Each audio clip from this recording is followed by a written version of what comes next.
İhracatta yepyeni başarı hikayeleri yazmak için şimdi daha çok desteğiniz var. Yakaladığımız büyük ivmeyi görülmemiş rakamlarla taşlandırmak için elimiz her zamankinden daha güçlü. Geleceğiniz için bu büyük başarı hikayesine adınızı hep birlikte yazıyoruz. Aldığı kararlar, uyguladığı programlarla bölgenin istikrar adası haline gelen Türkiye, küresel pazarlardaki yerini ekonomisiyle de güçlendirmeye devam ediyor. Malum geçtiğimiz günlerde Ticaret Bakanımız Sayın Mehmet Muş Beyefendi hem Bingöl'ümüze hem Bitlis'imize ziyaret gerçekleştirdi. Ve akabinde de bize talimat verdi.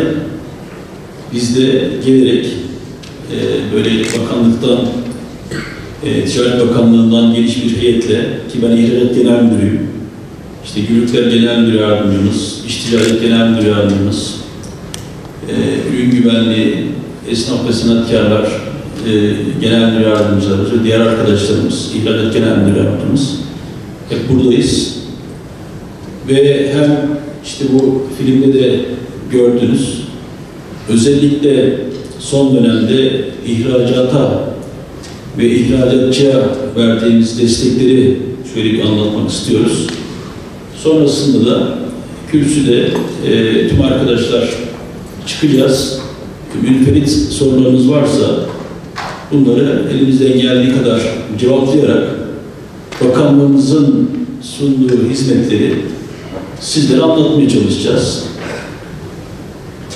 Dolayısıyla inşallah böyle bugün Bitlis'te güzel, hayırlı, bereketli bir toplantı olur diye düşünüyorum ve tekrar sizleri saygıyla ve muhabbetle selamlıyorum. Bizim arkadaşlar ihracata verdiğimiz destekleri bu ekranda aslında özetliyoruz. Ve ihracatın ne kadar önemli olduğunu, ne kadar kıymetli olduğunu söylemeye gerek yok. Biz 80'den itibaren, 1980'den itibaren özellikle ihracata dayalı büyümeyi benimseyen bir ülkeyiz ve bu dönemde işte 2 milyar dolar, yani 80'li yıllarda yaklaşık 2 milyar dolar ihracat olan bir ülke, çünkü hamdolsun 250 milyar dolarları yakalamış durumda. Sayın Genel Müdürümüze konuşmalar için çok teşekkür ediyoruz. Sunumlarını gerçekleştirmek üzere İhracat Genel Müdürlüğü'nden Sayın Abdullah Dursun'u açılmasında gerçekten önemli bir destek programı. Biz bu program kapsamında firmalarımızın yurt dışında açtığı mağaza, depo, ofis, birden fazla kullanıcının yer aldığı paylaşımlı ofislere yönelik giderler, sergi, teşhir salonu ve bunun gibi birimlerini, ayrıca üzerine bina yapılmak üzere kiralıkları, arsayı birim başına yıllık 2 milyon liraya kadar destekliyoruz ve destek oranı %50. Aslında sunumlarımızı yaptık. Arada da sohbet ettik ama yani İhracat Genel Müdürlüğü olarak yani biz kendimizi biraz anlattık ama bir de diğer genel müdürlerimiz var. Onlar da müsaade ederseniz genel müdürümüz arkadaşlarımız hem kendilerini tanısınlar hem de kendi birimlerini tanısınlar. Sonrasında da sorularınız olursa onlara da cevaplayıp inşallah bugünkü toplantımızı bu vesileyle kapatalım, bitirelim. El-Cevaz Gıda Ürünleri firmasıyla Adi Cevaz'da üretim yapmaktayız.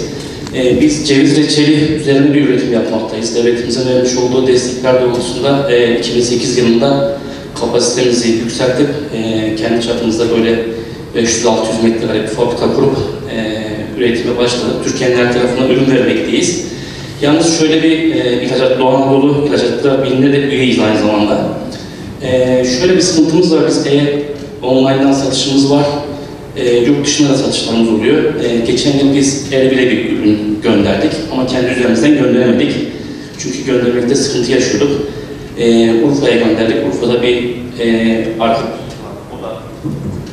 aynı şekilde bizim gibi ürün gönderiyordu. Onunla beraber bir araba yapıp öyle gönderdik. Oradan da ürünlerimiz Dubai'ye gitti. Yüksek taşıyor, uçakla gidiyor. Uçakla gittiği için numune gönderemiyoruz. İşte diyorum ya 10 kilogram boyutunda bir ürün gönderiyoruz. 10 desi ürünümüze 2500-3000 lira fiyat çeken var.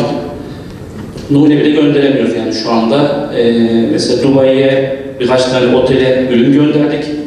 Bizden aldılar ama kargoyla gittiği için şu anda da talep edemiyorlar.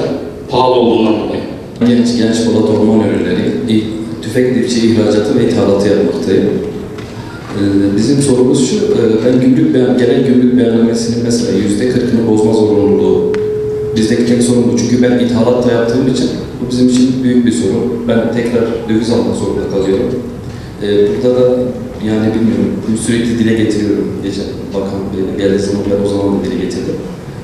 Bu konuda nasıl bir bilgi verirsiniz bize? Makro bir konu ya. Tüm hemen hemen her tarafta gündeme gelen bir konu. Ben bunun dönemsel olduğunu düşünüyorum. Sonuçta Hazine ve Maliye'nin tedbiri, biz sürekli İhracat Genel Müdürlüğü olarak onlarla yazışıyoruz. Yani bunun kaldırılması gerektiğini veya esnetilmesi gerektiğini, azaltılması gerektiğini söylüyoruz. Yani önceden yoktu biliyorsunuz. Ama bence belli bir dönem geçtikten sonra bunlar daha makul seviyelere indirilecektir ve kaldırılacaktır. Çünkü kambiyo kontrolü gibi aslında bu.